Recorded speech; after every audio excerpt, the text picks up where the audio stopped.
There's a slight delay in my flight arriving here. I'd like to invite everyone to sit as solid as a mountain before we begin the talk. Let us really sink into this present moment. Let us notice our body. Are we feeling hot? Do we feel like our skin is sticky with sweat? There's so many people. We are generating a lot of body heat. That also means we are very healthy. We're well and alive. Let us notice the sensations in our body. Let us continue to arrive in the present moment, into our body, into our feelings, and remember our collective body, our Sangha here, our community.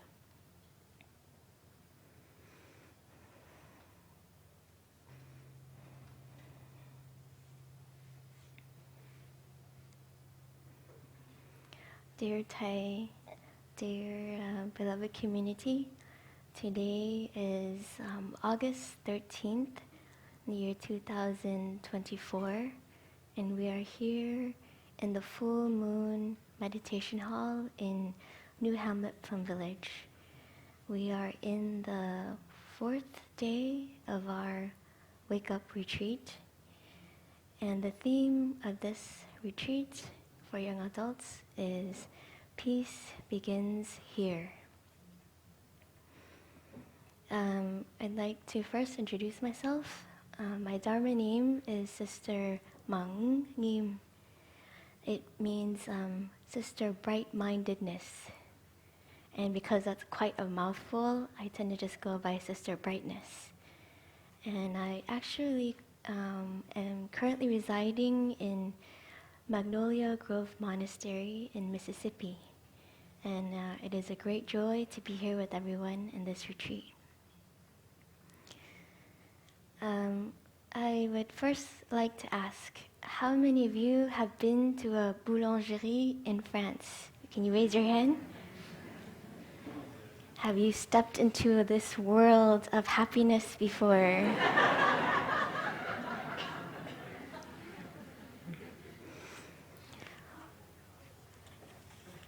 For me, the Dharma is just like that. Each Dharma door is a wonderful French patisserie. And there are so many to choose from, it's almost impossible for me to settle down. So today, I thought I will try my best to stick with maybe 3 or 4. We'll see how I do with time, because I'm terrible with time management, as you see. And first, to start off, I would like to ask, how many of you are currently in love? Please raise your hand. It doesn't have to be a romantic love. It can also be a platonic love. It could also be joie de vivre. Keep your hand up high.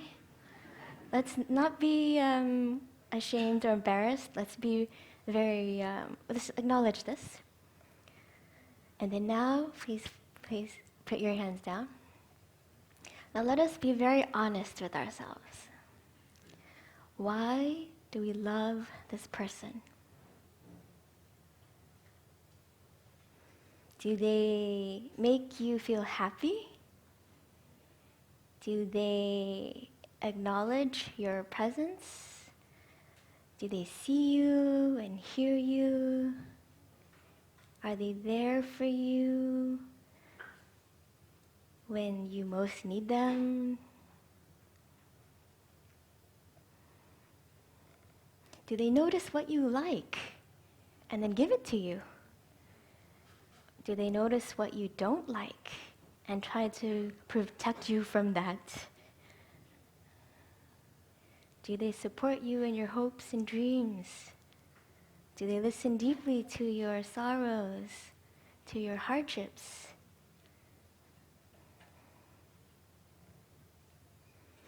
Now, what about if you have a lover and after the honeymoon phase is over, then you notice they're only half present.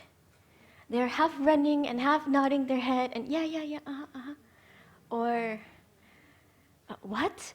Today is a special day? What, our anniversary? Or they forgot something. Or maybe you're telling them something and they just jump to the conclusion and give you some solution to a problem, and you don't need a solution. You know what to do. You just need them to listen and be there for you.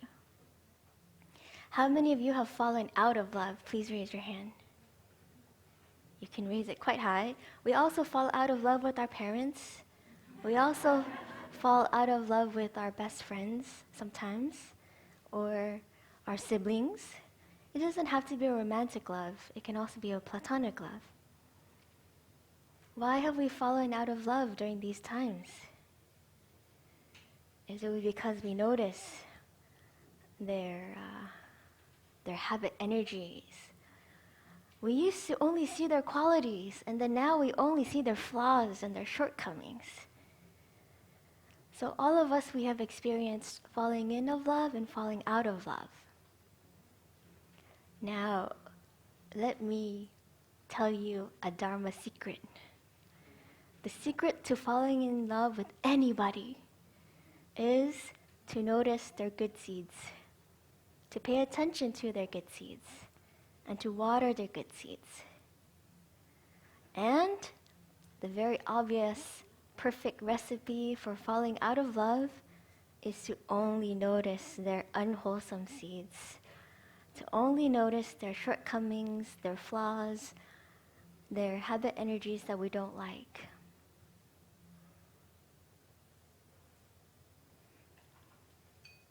Before we can truly love someone, we're told we need to love ourselves. How many of you have mastered this art? Please raise your hand. You know how to love yourself? So-so. You can also do so-so, sometimes. Completely, I don't know. Or, yes, I wonder where are my monastic siblings? You should also be raising your hands. I thought you would be showing everyone the art of how to master true love. So I would like to show you some visuals because I am a quite visual person. Do you notice something all around me? Flowers. Who immediately noticed flowers? Your eyes were drawn to the flowers. Ah, you are a flower of humanity. You notice flowers. I hardly notice flowers. I tend to notice leaves. And so my eyes would go towards here. Now, I'd like to ask you, what do you notice about these leaves and the succulent?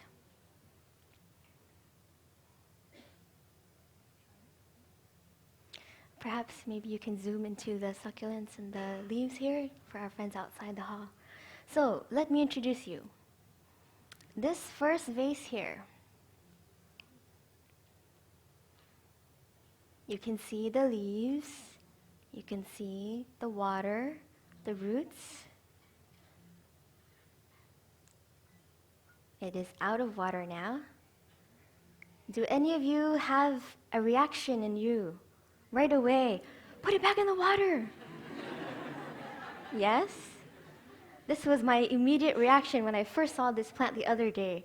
It was in a beautiful vase, and then it had like no water, and I was like, oh no, water, water. And I looked closely, and I had maybe a few drops of water, and I thought, oh no, I need to refill the water.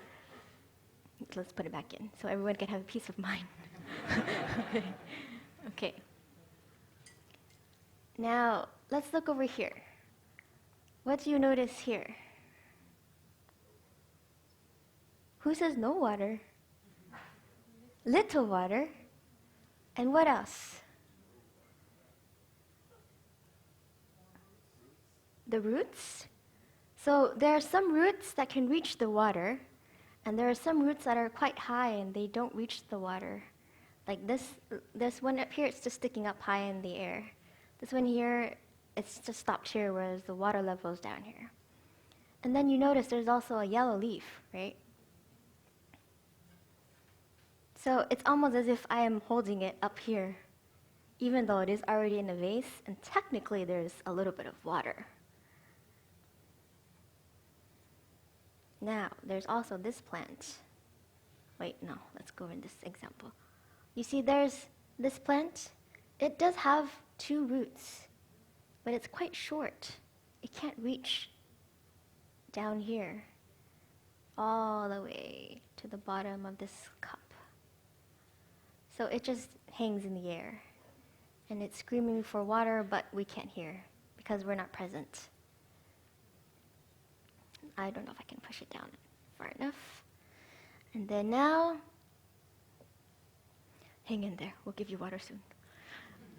Here. Oh, okay, let's see. This is a makeshift table, so I need to enhance my mindfulness. Now here. How many of you are gardeners? How many of you have seen someone in your family who is a gardener? Have you seen on TV? Okay, so let me show you this plant. What do you see in here first? Soil? What kind of soil? Dry? Okay. Now, what about this plant? How does it look like? What is the degree of health of this plant, do you think? I see some spider webs. I see it's almost falling out. This is quite shriveled here. Now, hold your breath. I hold this up here, and it looks like it's about to crumble. Now, let's be dead honest. Completely honest. Sorry, not dead. Let's be alive. So, let us really look at our relationships. First off, let us look at our relationship with ourselves, with our body, and with our mind. What is the current health of our body and of our mind? Are you fresh as a flower? Are you semi-alive? Are your roots deep? And do you have enough water to reach the roots? Or do you have some roots, but they're not quite healthy, they're not their best, the water is very far to reach? Let's just recognize what is there. We don't need to add a second or third arrow and say, oh, it's my fault, oh, it's my parents' fault, or society's fault. Let's not go there. Let's just have face value. Let's just take things as they are. And we can just breathe with it, collectively. Everyone is here. We're all breathing mindfully. We're holding whatever state we are in, whatever degree of health our mind has, or the degree of health of our body. And it's okay, whatever is there. Whether we have a migraine, whether we have some tension in our neck or our shoulders, if we have chronic back pain, if we tend to have pain in our abdomen, in our bladder, in our knees, anywhere where we feel discomfort, or if we have a chronic illness, we can just acknowledge it.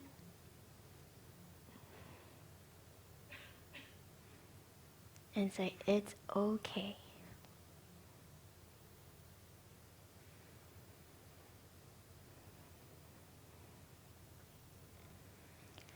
And now I'd like to invite everyone to also recognize the health of our mind.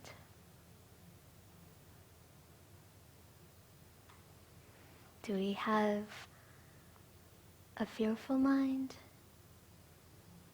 an angry mind, a scattered mind, a concentrated mind. Whatever state of health our mind is in, we can also simply recognize it, just as it is.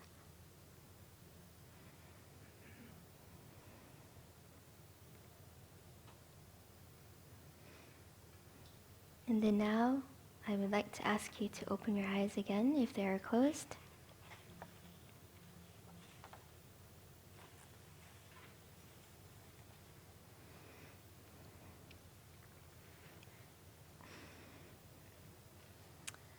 Let's see. Let's say we know that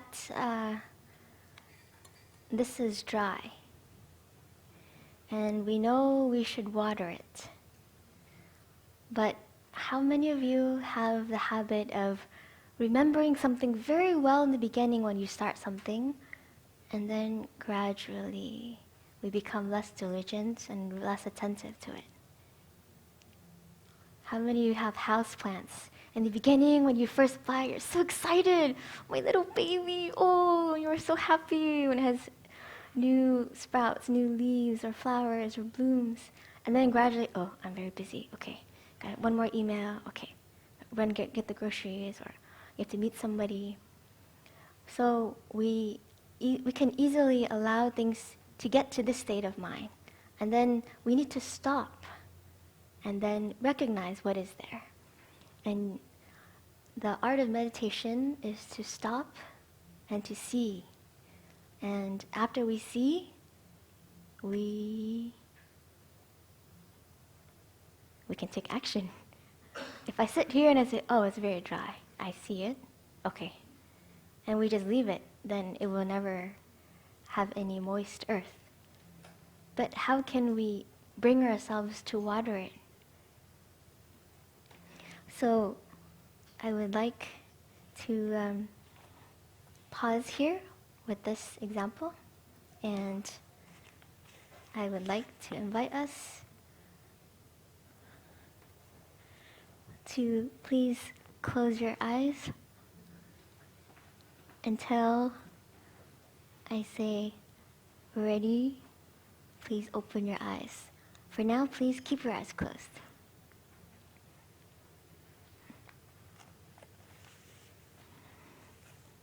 You can notice whatever arises in our body, in our mind. We can feel like this is too long. Why can't you just get on with this? Or we can say, oh, this is a different surprise. Now please don't peek. Please keep your eyes still closed.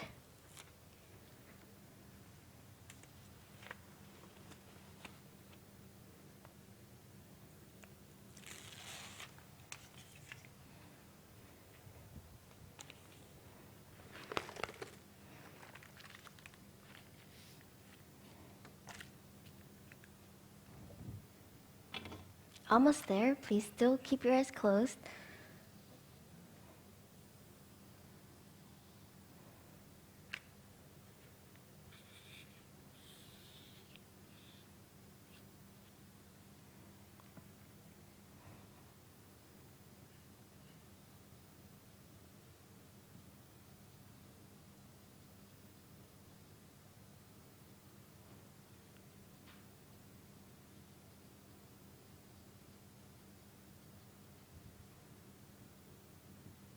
So dear friends, please open your eyes.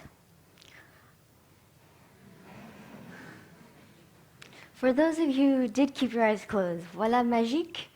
For those of you who kept your eyes closed, that's fine too. It's just less of a surprise. So, in Buddhist psychology, we have what are called seeds. And in each of us, we have many seeds. We have all more or less the same kinds of seeds. But what we water is different. What our family and our society has watered in us is different. What we actively choose to water or what we actively choose not to water is also different. In our store consciousness, we have all kinds of seeds. I'd like to ask you, can you see what's on here on this board? Yeah? So I have some examples of some seeds. So here is a seed of fear. Here is a seed of discrimination. Here is a seed of rage. Here is a seed of violence. And here is a yellow seed of mindfulness. May I ask, how many of you give really good hugs? I don't see any monastics' hands. You should give the best hugs. Because here in this example, the seed of mindfulness is the great hugger. How many of you know someone who gives a really good hug? Once they hug you, you feel like everything is okay. Everything will be okay.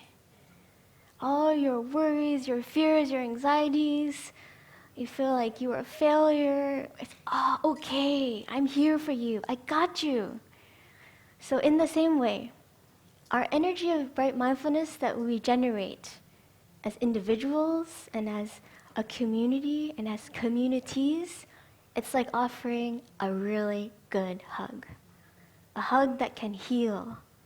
A hug that acknowledges, yes, there is pain, there is suffering. But yes, there is also a way out.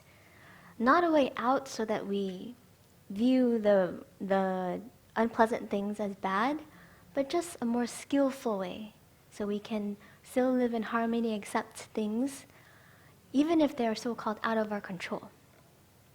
So may I ask now, let us brainstorm a bit. How many of you can tell me, or what seeds do you think are common seeds that are watered in young people today, young adults today? Can you just shout out any seeds you notice?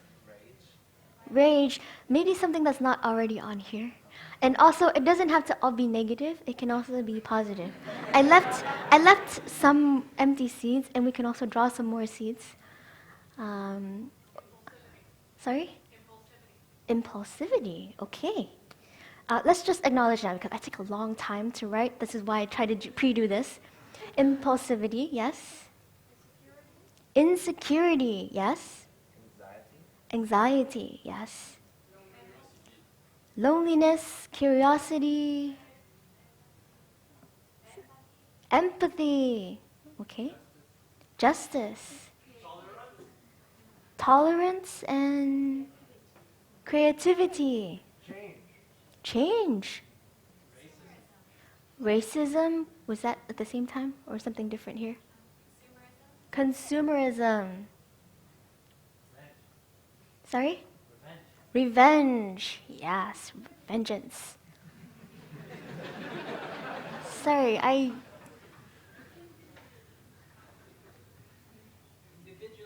Individualism. Yes. Now, can we acknowledge some wholesome seeds? Joy. Confidence, inspiration. Solidarity. Sorry? Hope. Sorry? Compassion. Okay. Peace? Peace. Okay. So let us acknowledge all of these seeds that we have and these seeds that are watered in us as young adults today in society. As people in society. Some are young at heart and some are young in physical age. We want to include everyone, even though this is called a wake-up retreat for young adults. Now, let's say here in our mindfulness retreat, every day we have sitting meditation, walking meditation, eating meditation, total relaxation. What do all of these activities do to us? What seeds are watered in us when we mindfulness? Okay. Serenity. Gratitude. Presence. Stopping and letting go. Patience. Solidity. Humbleness. Joy. Community. Resilience. Curiosity. Now let's pause here because I have some other Dharma desserts. But I would like to invite everyone to take a moment to think about your daily life. What seeds are watered in your daily life, in your daily activities? Let's just take a moment and take stock of what we have in our inventory of life.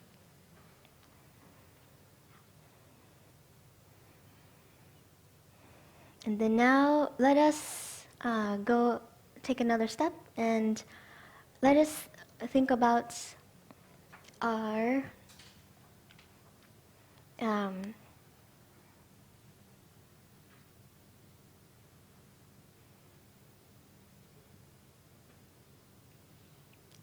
habit energies. There are some seeds in us that if we water every day, they become what is called a habit energy. This is an energy that pushes us to do the same habit over and over. For example, we know we shouldn't say that, but in the right circumstances, when causes and conditions are favorable, it's like somebody pushes a button, but actually we're the one who pushes it. And then we react in this way, or we say this very hurtful thing to the person who we're supposed to love, but we show them all of our nastiness in our reactions. Why? Why do we have these strong energies in us that push us to say things or to do things that we regret? Or we know it's harmful, but we do it anyway. We know intellectually we should stop, but it's so hard. Can we look back at our everyday seeds, what are watered?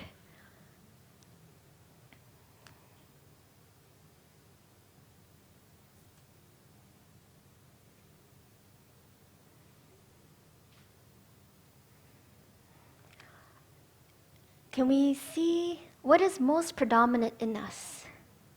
What is your most predominant seed, your predominant habit energy?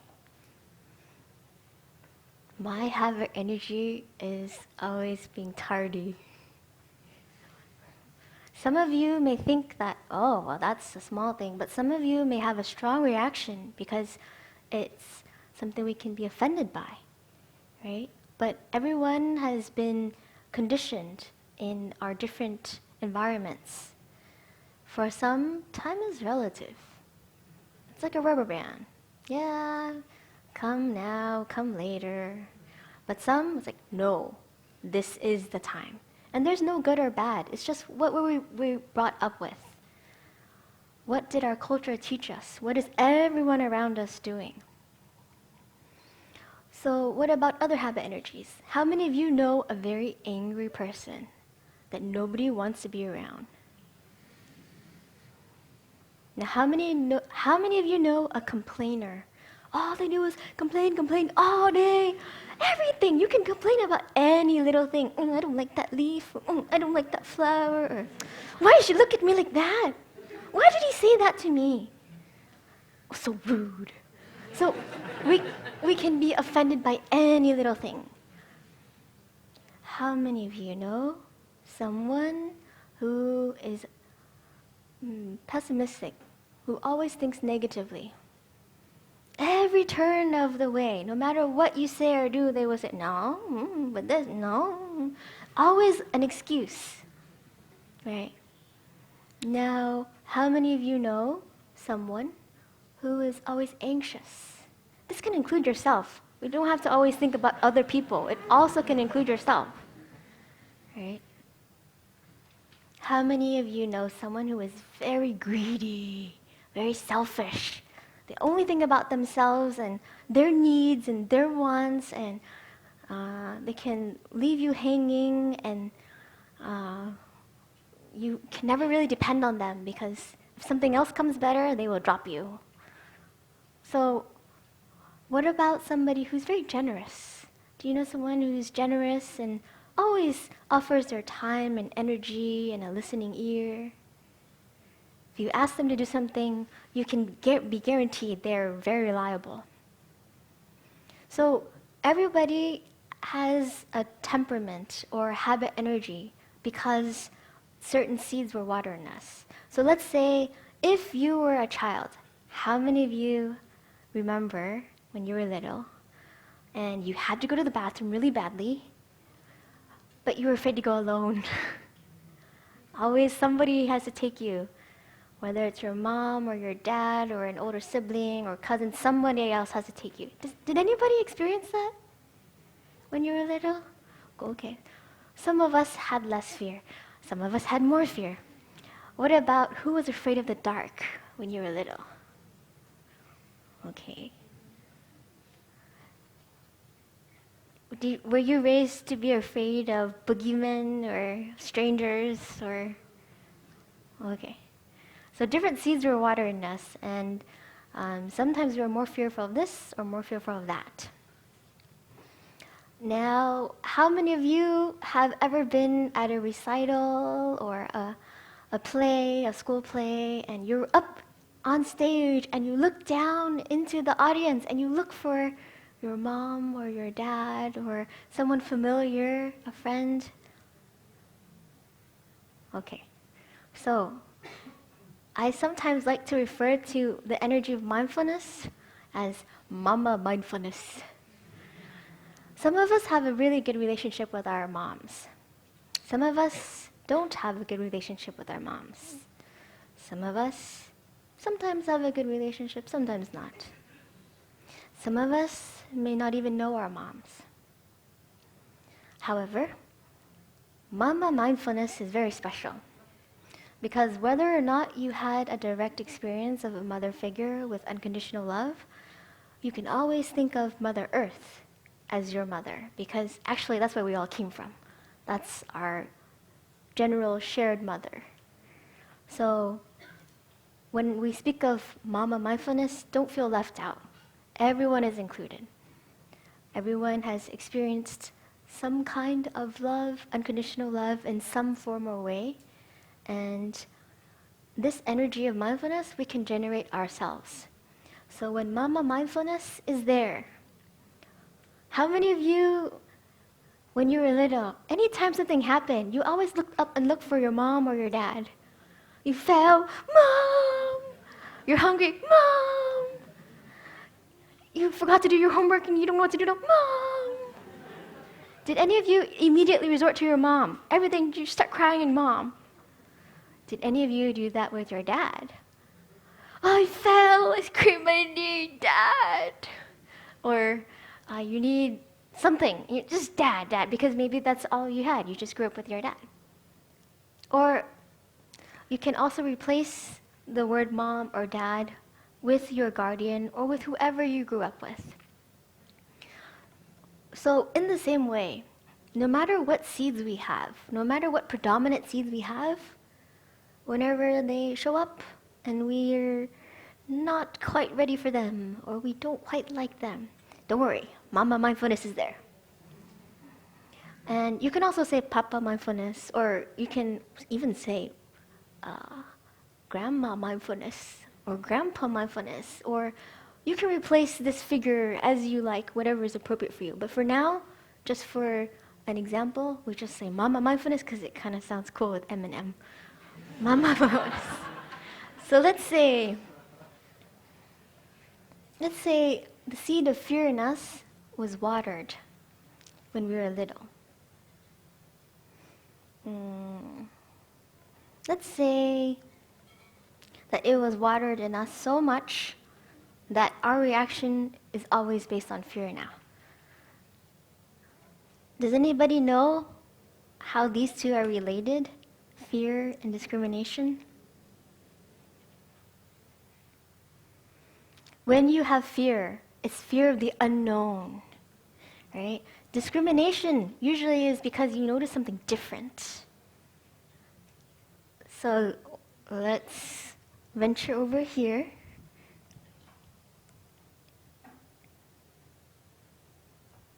Actually, I prefer my desserts more. I was going to use the flowers, but I think this is more interesting. So let's say we have 3 different desserts. They are different. Some of you may immediately have some response. I don't like desserts. Some of you may immediately say, is it plant-based? Some of you may have a reaction like, is that French? Some of you may think, red! I like red! Anything red!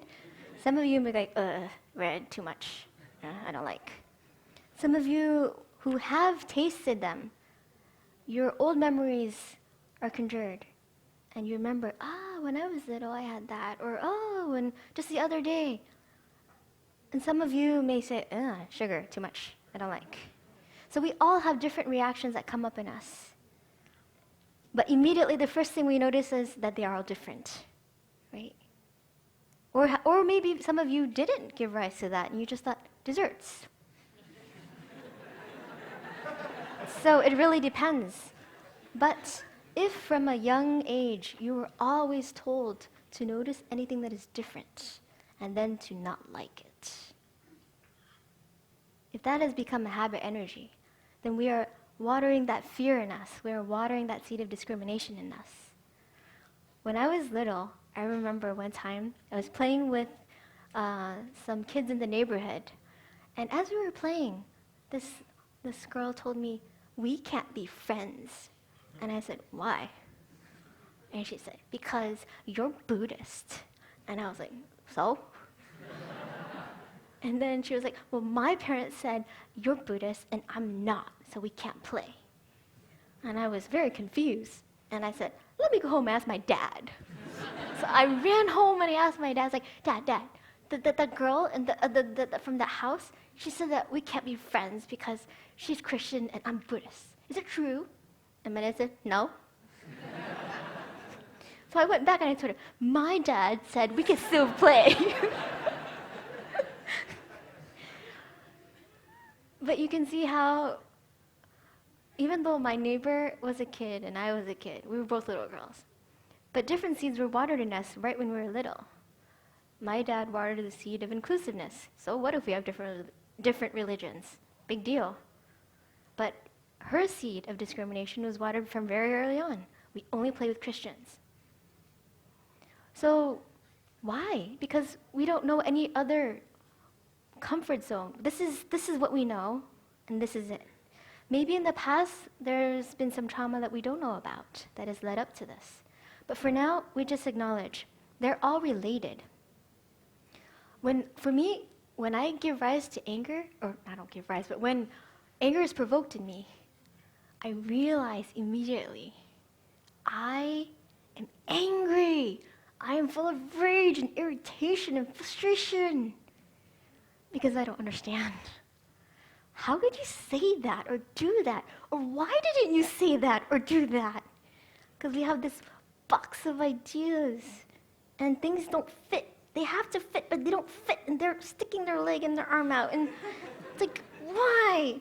We're taught it has to be in here. And then I judge and I blame and I criticize and I condemn them and I say, I label them as evil and I am good, morally superior. But actually, the root is simply, I don't understand.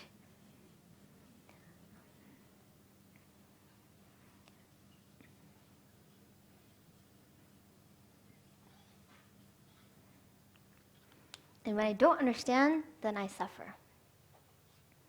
Now, let's come back to Mama Mindfulness and our seeds. When Mama Mindfulness is there, and Mama Mindfulness sees there is a seed of fear, what does Mama Mindfulness do? Mama Mindfulness sees a crying baby called fear, and she just embraces it. She hugs it. And she breathes, and she knows fear is there, fear is crying, throwing a tantrum. And once she continues, or he or they continues to hold this baby fear until it calms down, It soothes down.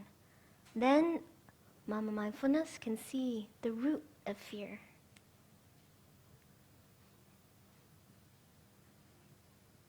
I realize my roots are not that great. That's why I wanted to bring real roots there. But you can imagine. Some roots are thin and small, and some can be quite thick, quite big.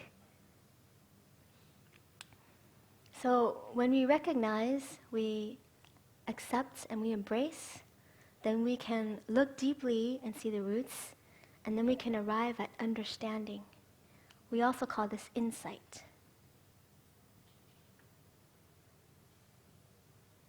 I don't normally write with this angle like this, so this is quite interesting. Habit energies. First, we can start off with our own habit energies. We recognize what habit energy is most prevalent in us. But habit energies, we have wholesome and unwholesome. They're not just all bad. Some habit energies,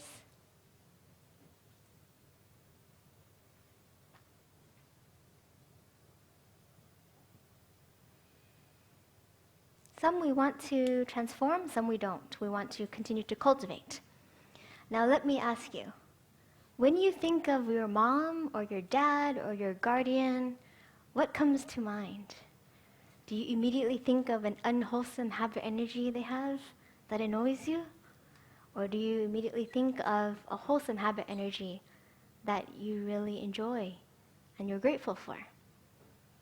Who thinks of an annoying thing? My mom always says this. She always does that. Or my dad, he's always like this. He's always like that. What about how many of you give rise to a good, wholesome? My mom, she's always there. She helps me with this. She's always listening. Or my dad, he always helps me out. So different seeds are watered, and they become different habit energies. They can create happiness or suffering. So we have it on the personal level,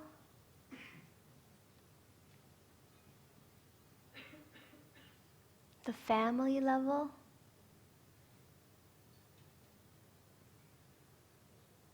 society, let's say nation and international.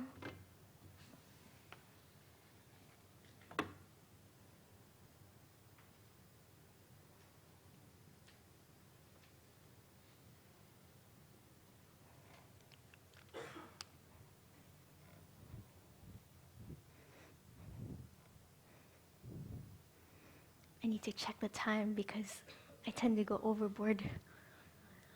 Okay, so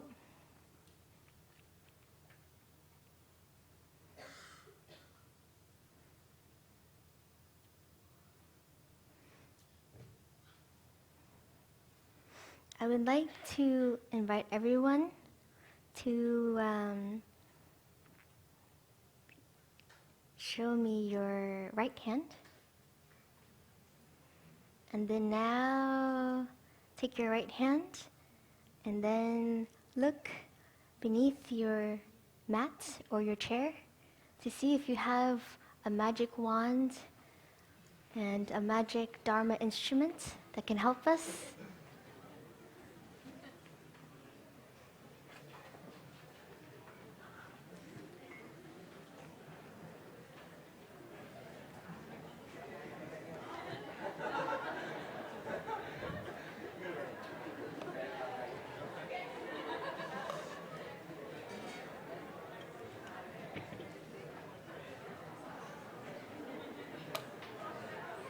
And once you have found your magic wand and your paper, please raise your wand in the air. Your wand. So I'd like to invite everyone to participate, including our monastics, everyone who is inside or outside the Dharma hall. If you have your own wand or your own piece of paper, you're also welcome to conjure them now.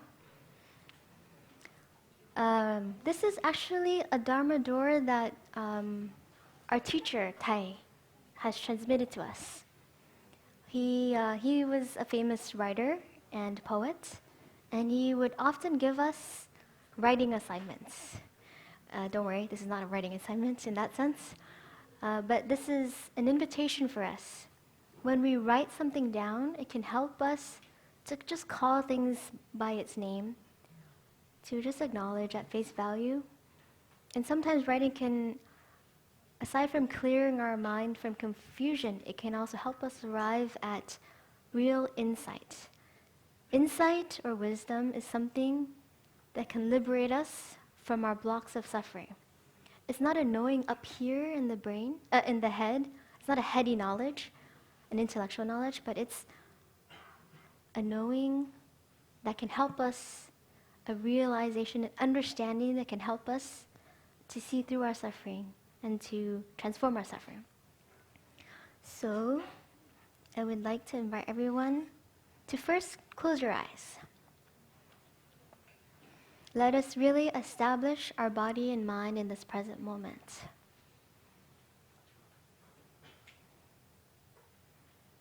Let us sink deeper into our mindful in-breath, our mindful out-breath. We can notice any fatigue we carry in our body, any sleepiness, drowsiness, or if we have inner peace and calm, whatever we have, we can just recognize. Now, let us look back at our seeds that we find that are most dominant in us. Is it the seed of fear, of violence, discrimination, even animal nature? Is it bodhicitta, our mind of love and understanding? Is it insecurity? Is it doubt? Contentment? Fearlessness? Self-victimizing even? Or comparing, judging? What about our seed of trust? Our seed of faith? Or a seed of micromanaging? A seed of open-mindedness? A seed of rushing? Or a seed of dwelling? What is the most prominent seed that we carry in us? Now, I'd like to invite you to please open your eyes and look down at your magic wand and your magic scroll, and to please write down what is your most dominant seed or seeds, and what are 2 habit energies that your mom has transmitted to you, and then 2 habit energies that your dad has transmitted to you. So let's try to balance it out. 1 positive, 1 negative, or 1 unwholesome, 1 wholesome. We just call it at face value. We're not judging or blaming or criticizing at this moment. So 1 dominant seed that we have, we notice in us, and 1 wholesome habit energy and 1 unwholesome habit energy from each of our parents.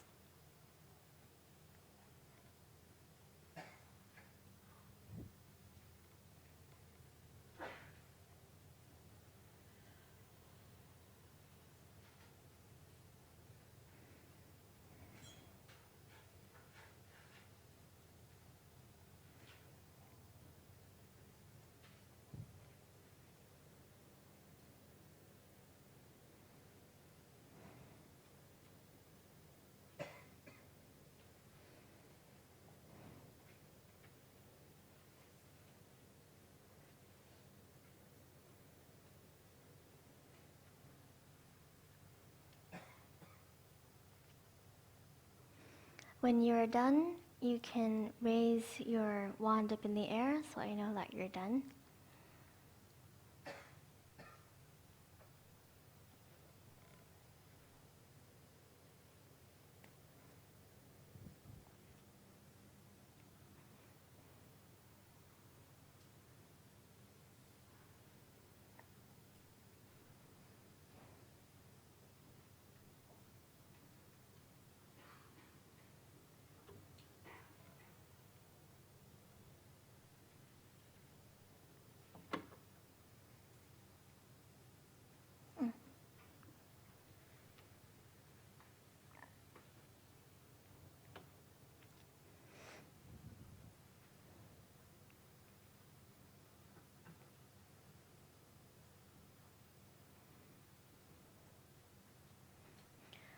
For those of you who have raised your wands, now we're invited to write down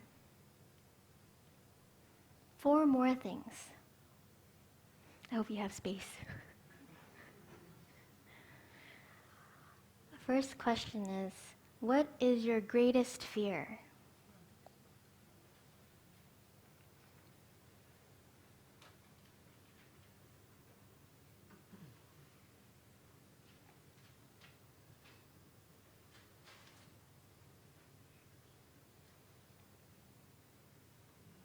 Second question is, what is your greatest happiness?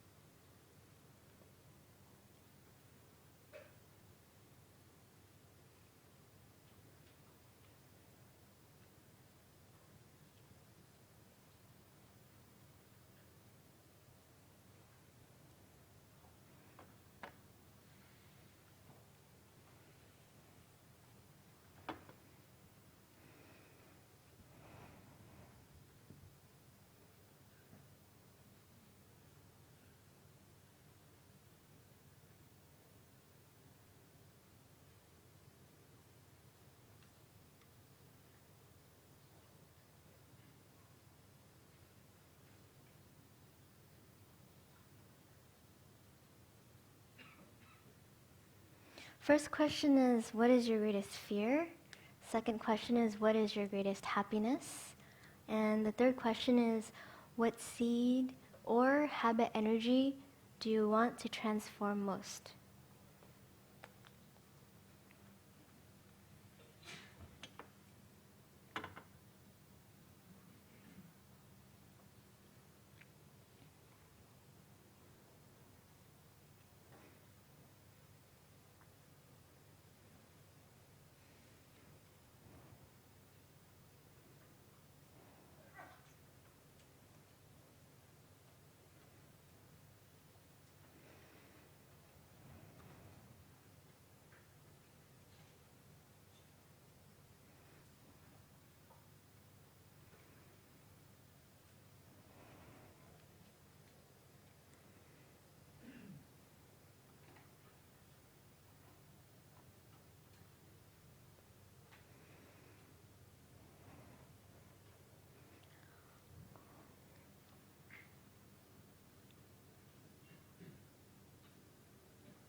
So now I would like us to put down our magic wand and our paper for now.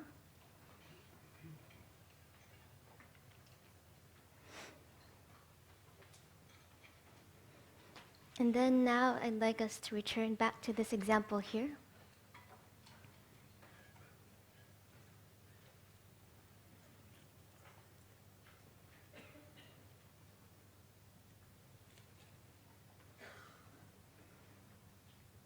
So we can see here in this example, what do you notice?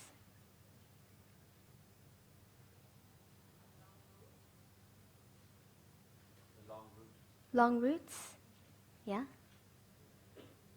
Do you notice the longest root?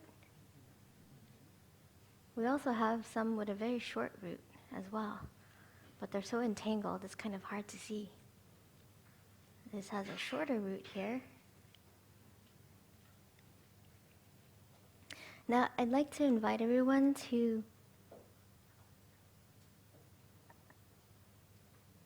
once I get this in.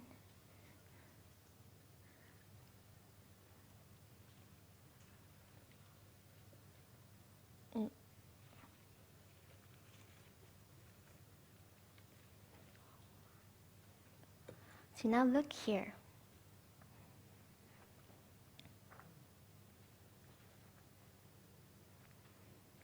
What do you see here?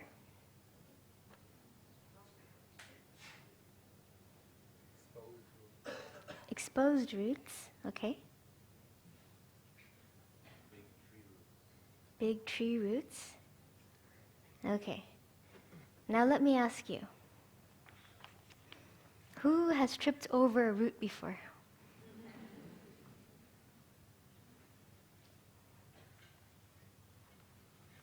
In many countries, the tree roots are exposed and they're so big they even play the role as steps as you climb up steep mountains.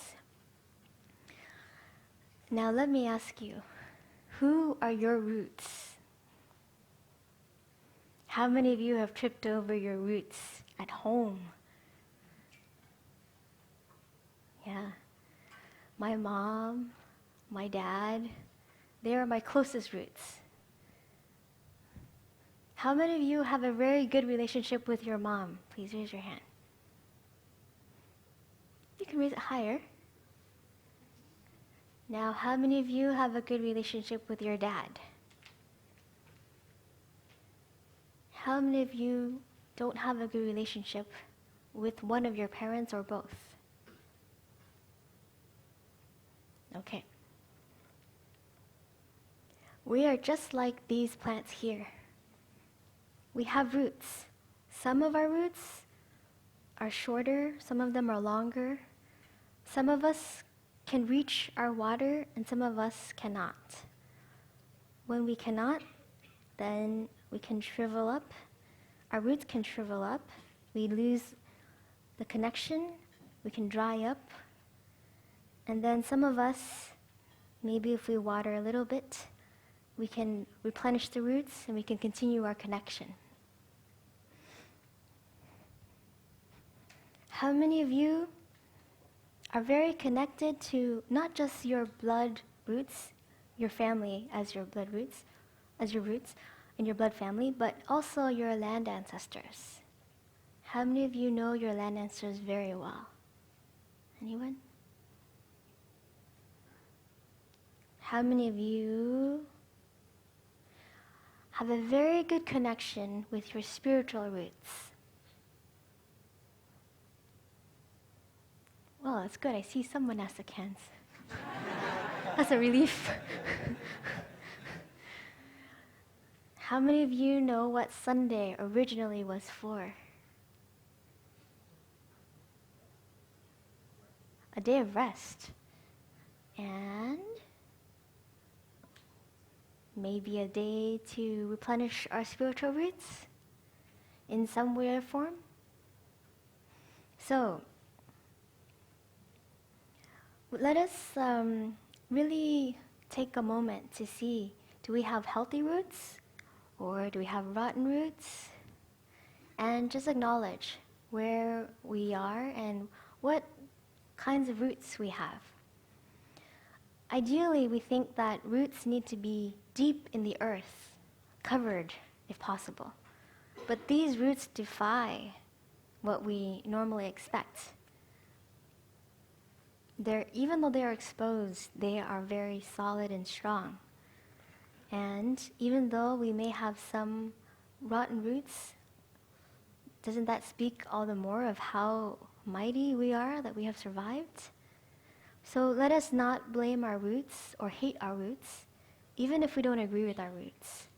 Let us just allow ourselves to take a step back and see, were our roots watered well?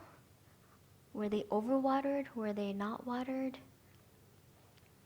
And I'd like to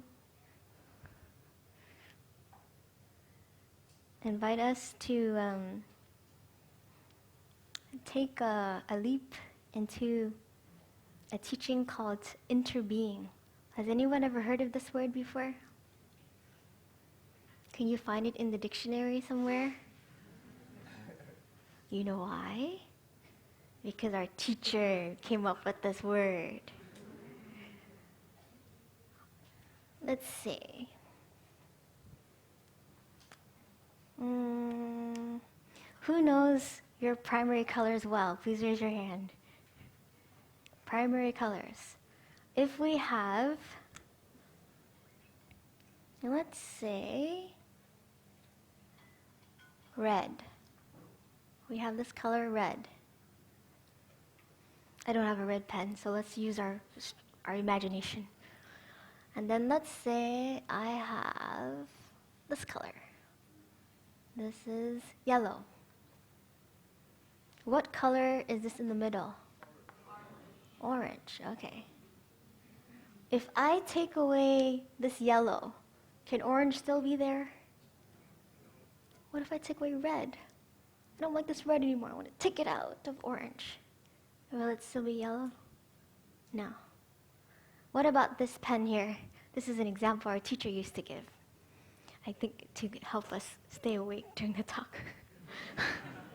So this pen, we see there's a clear left and right. Well, your left is different from my left, but let's say left and right, right? So let's say I want to take away this left. I don't like the left side. I just want to keep the right side. Cut this left side. Just don't see this anymore. What do we have? Is the left side still there? It's just shorter, but it's still there, right? What if I'm on the left side and I don't like the right side? I say, you chopped me, I'm gonna chop you. Take this way. Chop this bit out. Is the right side still there? Our teacher used to say, you cannot take the left out of the right, and you cannot take the right out of the left. And he said, it's the same for the parties as well. And I'm like, ooh. So this interbeing is the same with our parents as well. How many of you think that you are a complete separate person from your parents? I'm me. This is my life. How many of you know that your parents and you are, but you don't like it? How many of you are like, that's great. All of their good seeds, their happiness, yeah, that's great. I'm happy to interview with my parents. Very few hands. Let's get to this interbeing quickly. So, actually, when we speak about our parents, it's quite hard because we may think that they have so many seeds that we don't like. And now I have to accept them? That's not fair. We didn't choose them. But actually, if we see that our happiness and suffering is this, we cannot have our separate happiness and suffering from our parents and vice versa. Then that can help us to liberate ourselves from our suffering. I have so many examples, and it's so hard to choose one.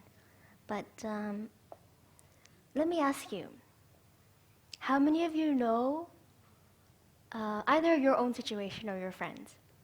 Parents who are very set on a fixed idea of happiness. They say, you have to be a doctor, a lawyer, or a dentist. That's it. One of these three options, or else you're not my daughter, you're not my son, you're not my child. Anybody? Those are just very easy examples. It could be any other career. Or you have to marry so-and-so to be happy. Or you basically have ideas of what you have to be. This is their box of ideas, and you have to fit into it. Anyone? How many of you know somebody who feels that pressure from their parents, and then they do it. They complete the degree, they go through all those years, and then they just come home and they say, here's a degree. Are you happy? But they're not happy. The child, the daughter or the son, they're not happy. I don't want to study law. I want to be a nun. Why do I have to study law? Here's a degree. Now I'm off to be a nun. So we think that you have to fulfill these ideas to be happy. But sometimes this idea of happiness is actually the obstacle to our true happiness.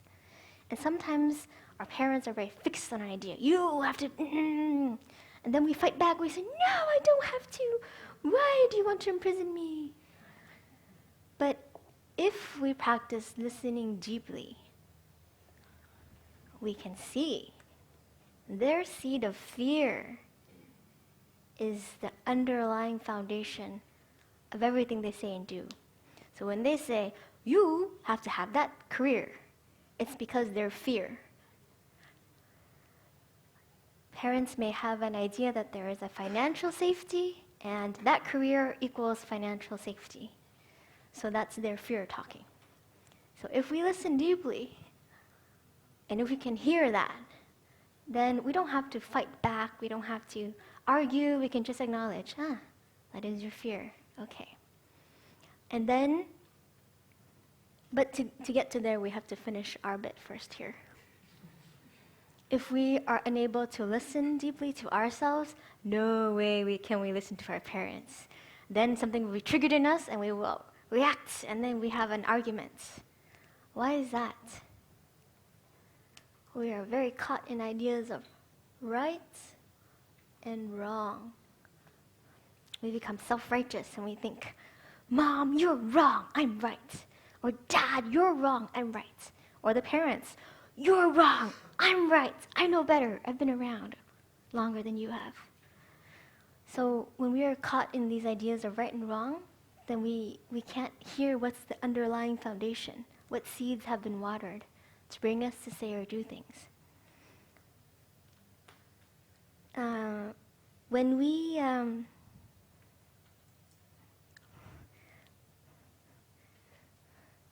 it's a bit difficult for me because aside from my love for all desserts are kind of interconnected as well. Like you see this picture, there's 3, it's cut into 3, but actually they were 1 originally. And I feel it's the same with our Dharma doors. They're not completely separate. They're all interlinked. So I'm trying to interlink them now with the few minutes that I have left. So, our happiness and our suffering is interlinked with our parents. And in order to be able to see that, we have to stop, we have to look, see, in order to understand. Now, these seeds become habit energies, and these habit energies, we can boil them down to what we call in Buddhism the 5 mindfulness trainings, which for now we will just call the 5 MTs. Of these 5 MTs, there are 2. Well, no, not really. There's 5, but there's also a link. They are also interbeing, so we can't really say that it's just this or just that. But there are 2 that I'd like to touch on before, at some point, and I think that point is now. So, I find that for me, the link for interbeing, for watering seeds and the habit energies, when I think of the 4th mindfulness training for interbeing, and also for how I can manage to water my roots well to keep my good connection with my parents especially, is the 4th mindfulness training. How many of you are familiar with the 4th training? Wonderful. We will have a 5 mindfulness trainings presentation this afternoon, so be there or be square. This has 2 components. One is deep listening. The other is loving speech. How many of you know this listening very well? This type of listening. It is called shallow listening, or half listening, or not listening.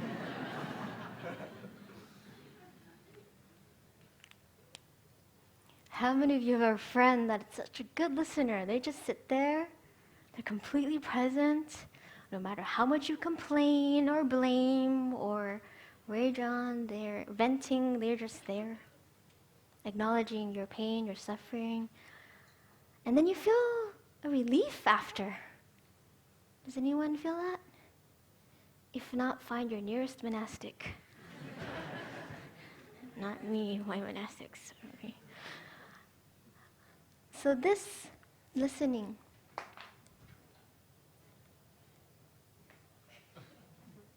okay. So this listening is a skill set that we learn in our monastery. Listening with your entire body and your entire being. It's not easy, but it's a muscle that we can practice every day. We sit there without judging and without reacting, even if we don't agree with what's being said. But that's quite hard. If you know you're right and somebody keeps on saying that you're wrong, how can you listen? But what if you remove your ideas of right and wrong? What if you listen just to help the other person alleviate their suffering? How many of you are familiar with the term word vomit? I find that when we are overwhelmed, when we're so full of our own suffering, we spill our suffering out, and it's a kind of vomit as well. And sometimes we need to finish vomiting before we can help anybody else. And sometimes deep listening for me is like that. The other person is just vomiting. Let them completely finish their vomit. Don't interrupt and say, "What did you eat that caused your indigestion? It's your fault that you ate that. Why did you go to that shady restaurant where you saw flies and stuff? That's your fault that you got food poisoning." Just let that person finish vomiting. You don't have to say you're right or you're wrong. Just let them finish, letting out all of their suffering. Sometimes when we feel like we're almost done vomiting, like, "Oh, I'm done," but we still have a little bit left. And we're like, no, we're in denial. No, I'm fine. And you really want to eat something, so you eat it, and then, you have to start the cycle all over again. It's so painful to vomit. It's such a violent reaction in our body, but we have to dispel what's inside of us. And we have to start all over again. So be patient. We have all experienced the pain of vomiting before. So just let the other person finish completely. Don't interject with the, "I know, my suffering is more than yours." Don't up them. Don't try to up them on their suffering. Just let them have it. Completely vomit. And then, after they're finished vomiting, let their body rest a bit. And then we can look into the reasons why we are here at this food poisoning. And then we can think about, maybe next time, let's avoid overeating. Or other causes. Maybe we shouldn't go to skeptical places where maybe there's not food hygiene. We can look and analyze later, not when they're in the middle of vomiting. It's the same for ourselves as well. We have to figure it out for ourselves first before we can be present for anybody. If I'm vomiting and the other person is vomiting, we're mad at each other for vomiting. We can't help each other. I cannot vomit and then stop and then try to help the person and then, I need to vomit. Because we're not finished with our own suffering. But we often do that. And then we sit there and we're like, "You," and then over here, "No, you." And we think it's funny now because of the way I present it to you, but we do this in our everyday life. Whether it's ourselves with our partner, whether it's ourselves with our parents, whether it's on a nation level, whether it's on an international level. So let's not take sides. Let us remember that everyone suffers. Now you can see this person is suffering, but you didn't see before that what caused this person to react or say or do something to make this person suffer now. Their seeds of suffering are down here. We don't see those seeds. We just see their action now. And we condemn and we say, you are wrong and you are bad. But actually, everyone has suffering. Everyone has fears. Everyone has different seeds that were watered in them that push them to say and do things that are unskillful. And when we practice deep listening like this, if we haven't practiced well enough, we're still new to this practice, we shouldn't immediately go out and say, I can listen to anyone. Because it's just like if you know already that you have a tendency to puke at any little odor or thing, and then you come and they're vomiting, you're like, oh, then we cannot be there. But if you are strong enough, if you prepare yourself, then we can listen without judging or reacting, without blaming. We have to already know how to take care of our own seeds first, right? Our own suffering, our own pain, our own discrimination, our own fear, our own violence and rage, but also our own joys, our own gratitude and contentment. We have to have a balance of all of our seeds before we can go to here.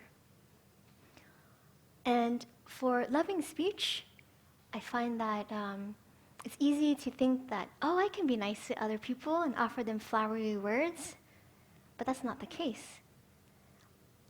Loving speech starts with ourselves, and loving speech doesn't start with a verbal sound or sentence, it starts with our thoughts. How many of you have had very violent thoughts towards yourselves? How many of you have been told violent words up until today? Ever since you were little, all the way till now?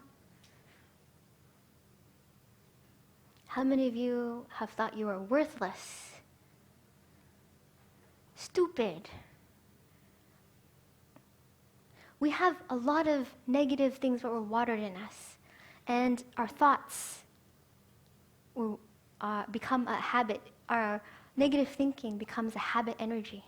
So when we transform this habit energy into loving speech, we can just recognize, oh, I have this thought that's unkind to myself.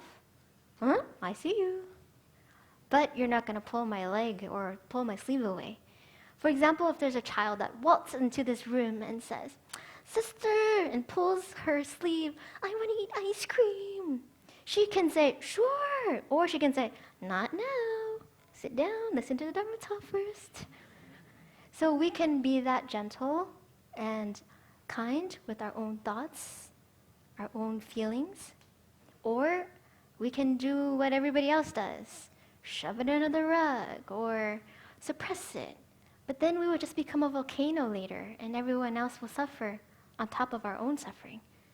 So for this loving speech, because we're in France, I would like to offer you a loving speech phrase that I've learned living in France. It is a very endearing and sweet term. It's called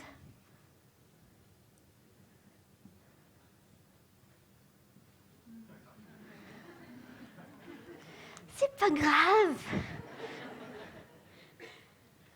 How many of you can tell me what does that mean? A francophone, can you shout it out loud? Oh, now I can't hear anything. It's okay. It doesn't matter. It's not a big deal. It's okay. C'est pas grave.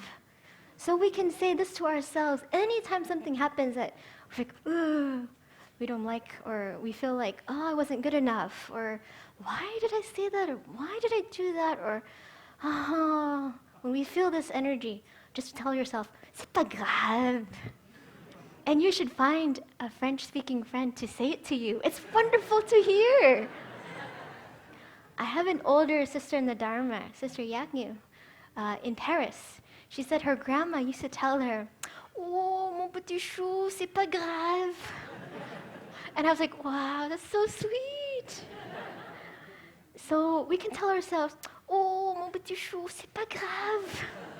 This is a kind of loving speech. But we can be creative and we can add our own phrases, maybe from our own culture, maybe from other cultures.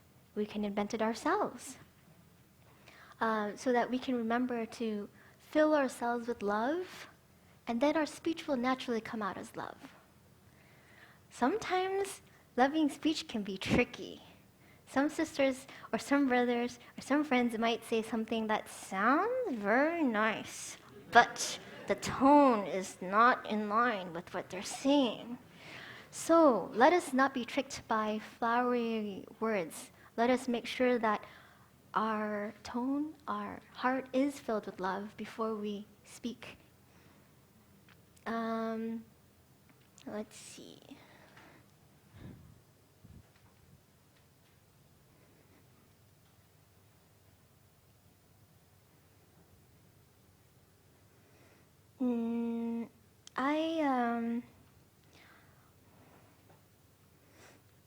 I would like to share a story that is interconnected with both loving speech, compassion, equanimity, joy, and interbeing.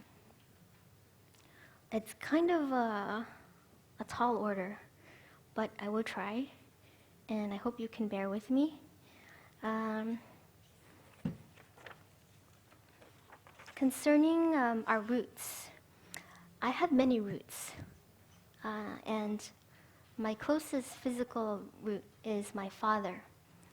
And as much as I love him, there are also some times where I really need to practice a little bit more diligently than I normally would. And because my dad might be listening, let me just give a shout out. I love you, Dad. This is nothing against you. This is just an example that I find is concrete. So let's trace back to the being self-righteous with getting caught in views of right and wrong. So for some time, I was living with my dad, and I was his caretaker for a period of time. And after that period of time, I figured, oh, well, my dad should be able to take care of himself now. The critical moment has passed. So I told my dad, "Dad, you know your doctor appointments? I used to make them for you. And it's understandable because they were in English. But now your family doctor, he speaks Vietnamese. So how about you make your own appointments in Vietnamese? It would offload for me and I would feel less stressed." I figured that's a very reasonable request. I see some nodding. Oh, you're already taking sides, huh? And then my dad reacted very poorly. He said, "No." And I was like, "What?" I was like, "Yeah, but Dad, it's in Vietnamese. Like, you can make your appointments in Vietnamese. You don't have any more language barrier to like fall back onto as an excuse." And then he was like, "No."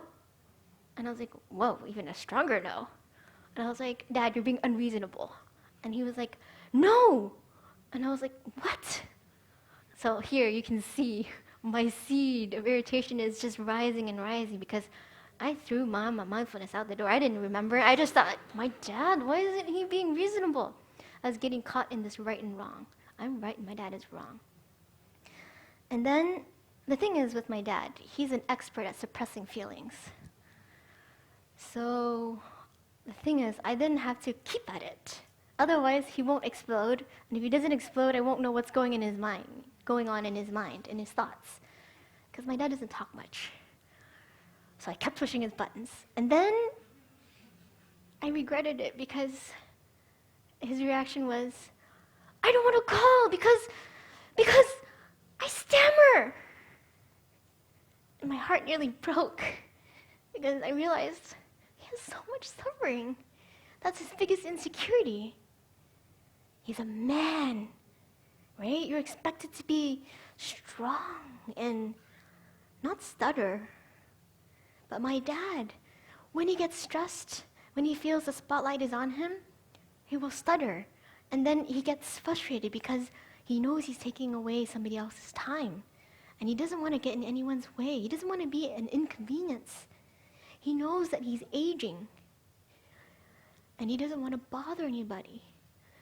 But he's at a vulnerable state. He can't control his body like he used to anymore. And I was very hurt because I thought, wow. I wasn't hurt because of what he said. Like, I wasn't personally hurt, but I felt hurt on my dad's behalf. I felt his pain. Even though for many of us we might think, oh, it's such a minor thing. But for my dad, that's a very real suffering. I'm not a stutterer myself. But when I saw my dad stutter at some different times, and when I remembered the times where he felt out of control and you could see his whole body, he was getting very hot and he just wanted to get out of that situation. I remembered all the times where I was filled with embarrassment, where I also felt very hot and embarrassed. And then I remembered my dad suffers too. And that's the drop of compassion. That's all I needed, to drop my ego, to drop my getting caught in right and wrong, to remember that my dad has suffering too. And I also can embrace his suffering for him. He doesn't know how or doesn't want to embrace his strong feelings and his suffering. It's okay. I got this. I can cover myself and my dad. But I can only do that because on our daily basis, for our walking and our sitting and our mindful meals, I've already honed that alongside with the community. So that when I need that muscle, it's ready. And I find that when I am able to recognize, to accept and embrace and look deeply, I can have insight into my everyday so-called problems or sufferings. And when I can do that, I can also do that for my dad, for my sister, for everyone who is a root, everyone who's been a root in my life, who is a root, who will be a root. So I would like to invite everyone to remember that this interbeing, it's not like a one shot and then you're done with, but it's a continual looking deeply into, which can help us to liberate ourselves from our everyday suffering.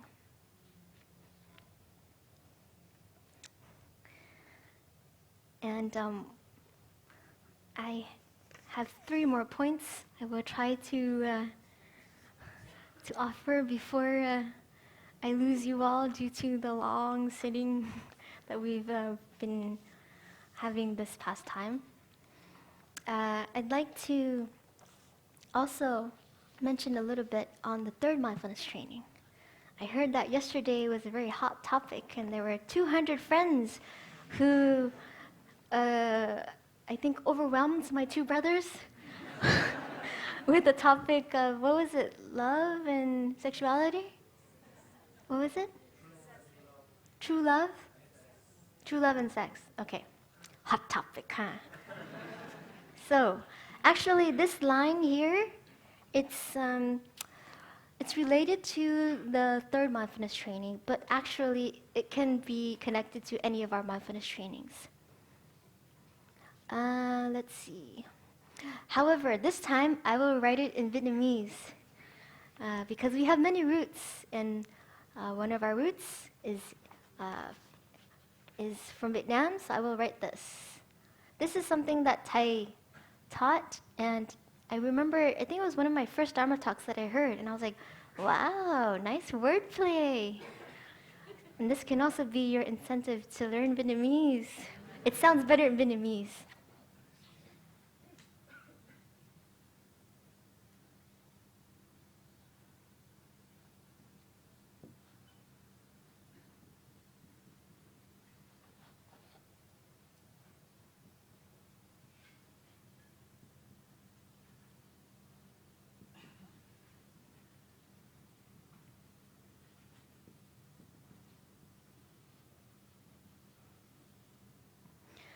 This line says, if you love, but you don't know how to love, then you will make the person who you love get hurt. But it rhymes in Vietnamese. It's thương mà không biết thương, làm người mình thương bị thương. I might have missed a word or two, but generally that's the essence. Thương is to love, bị thương is to get wounded or hurt. And I'd like to ask, how many of you have received a Christmas gift or a birthday gift, and after you opened the gift, after being very excited, you felt like, okay, thank you. But you felt like, well, I don't like this. For me, that's a sign of if that person understands you or doesn't understand you. If they have paid attention to you or not, if they've listened deeply or not. And then there are also some gifts where you open it and you're like, somebody loves me. Somebody knows me well. They have paid attention to me, right? And then how many of you have given a gift to someone, not based on what they like, but on what you like? Or you receive something and you know, oh, you like this, not me. Why are you giving to me, right? So we often have this tendency. And in the third mindfulness training, we emphasize how sex is not true love, right? But aside from the training, the mindfulness training text there, whenever I read it, I always think, yeah, but what about some other elements? For example, when somebody cheats in a relationship, what is our immediate reaction? You cheater! You cheated! You were in the wrong! And we condemn whoever cheated, right? Does anyone find that familiar? Have any of you ever thought, maybe they were like plants that weren't watered, right? In the relationship, we've neglected each other and we forgot to water each other's flowers, we forgot to speak lovingly and kindly and pay attention to each other. We take each other for granted. We assume we know that person. Oh, you're just that. You're just all these bad habit energies, right? So when we don't nourish and water our good seeds in each other, our seeds of love and understanding, then we drift apart and we don't understand each other anymore. So what happens? Naturally, we look for new love. We think, oh, this person pays attention to me. This person gives me what I like. They pay attention to me. They're there for me. This person's not there for me, so then we drift. But we continue this cycle, right? Oh, fall in love, honeymoon, phase, break up. Find a new person, and we repeat. But we think there has to be a person, right? But if we think that, well, this plant is wonderful because its roots reach the water. This plant is also wonderful. But it's not necessarily this plant's fault that the water is not there. We have to water it for the roots to reach the water. Yes, it's okay to make a mess too, but we can clean up later. So we add a little bit more, and it's still not enough. So we add some more. And when we continue to water the seeds of happiness, of gratitude in each other, and we selectively choose not to water certain seeds, we know this person, we will trigger this person. Why do we do it? The habit energy. So now we can recognize, we can pause, and we can choose not to.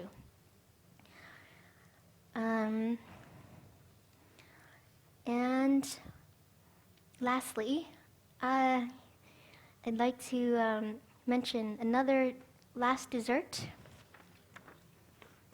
Hang in there, we have 5 minutes. How many of you feel like a bit of anxiety or you're wary to go back to your real world? I cut you. So whenever I hear this, I think, yeah, huh? Would you go to someone's house, your friend's house, and you had a really good time, and then you say, oh, now I'm dreading going back to my real world? How do you think your host will feel? Oh, their world wasn't real? This is a very real world here. But what about it is real? And what is real about your real world? I think we should use terms more accurately. So you feel you don't want to come back to your routine of life where you water your seeds of suffering. Maybe that sounds a little bit more plausible. This is a very real world, but we are more like a controlled environment. The first time that I went to an orchid farm, I was so amazed. I stepped into the greenhouse and they were filled with orchids. Has anyone ever experienced that? You should at least once in your lifetime. So beautiful, everything was pretty, I wanted to buy everything.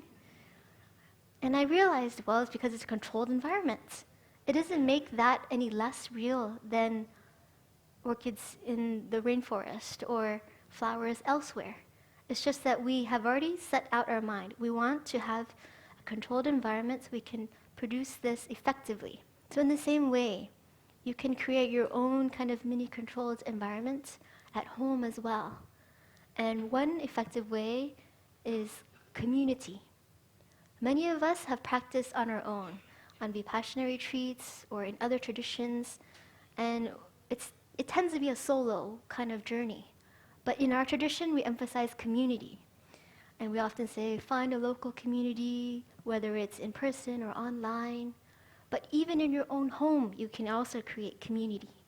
Whether it's, how many of you brush your teeth every day?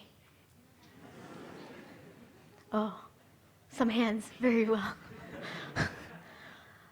You can already enhance your brushing your teeth every day with mindfulness.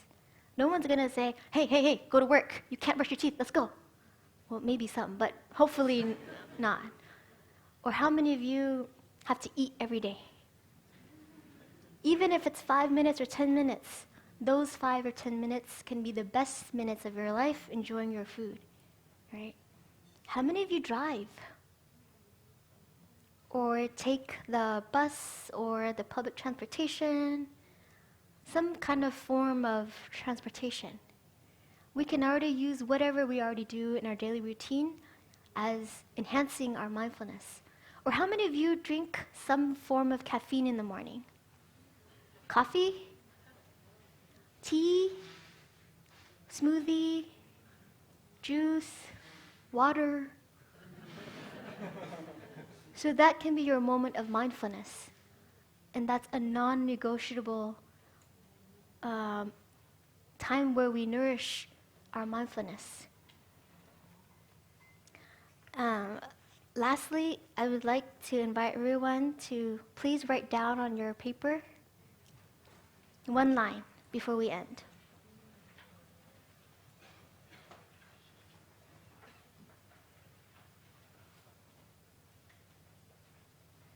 Are you ready? Rabbits, rabbits, and rabbits and elephants. Rabbits and elephants love ice cream. Rabbits and elephants love ice cream. What does that mean? It's a koan. Rabbits stands for recognize, and stands for accept. Elephants stands for embrace. Love stands for looking deeply.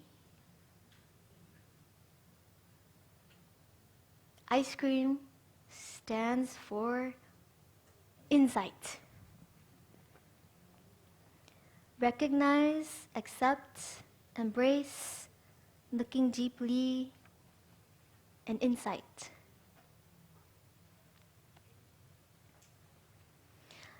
This is a condensed reminder for us to practice mindfulness, embracing our strong emotions, embracing our strong habit energies, our suffering.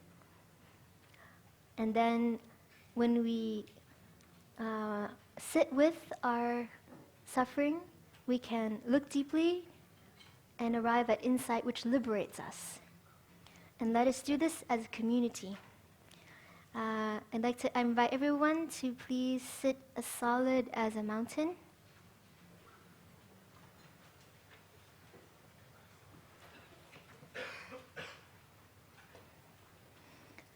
And then to please place your left hand on your abdomen. Just notice your abdomen. Is it rising? Is it falling? Is it a bit flat and waiting for lunch? We can notice if our stomach is growling.